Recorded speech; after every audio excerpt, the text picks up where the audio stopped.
আবু নাসের জানতেন না সেই জায়গায় অনেক বড় বড় আলেমরা এসে শিক্ষা গ্রহণ করেন।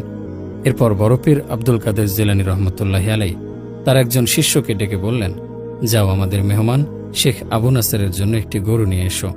গরুটি নিয়ে আসার পর যখন পীর শেখ আবু নাসেরের বাঘ সেই গরুটিকে খেতে শুরু করল, ঠিক তখনই বড় পীর আব্দুল কাদের জিলানী রহমতুল্লাহি আলাইহির একটি কুকুর চিৎকার করতে করতে সে বাঘের ওপর ঝাঁপিয়ে পড়ল এবং কুকুরটি এই বাঘটিকে একদম ছিঁড়ে খেয়ে ফেলল।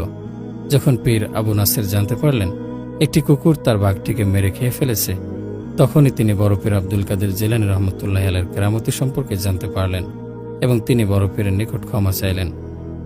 প্রিয় দর্শক, শেখ আব্দুল কাদের জিলানী রহমতুল্লাহি আলাইহির শান একবার চিন্তা করুন। তার কেরামতির কারণে মহান আল্লাহ তাআলার একজন ওলির বাঘকে সামান্য একটি কুকুর মেরে ফেলেছিল।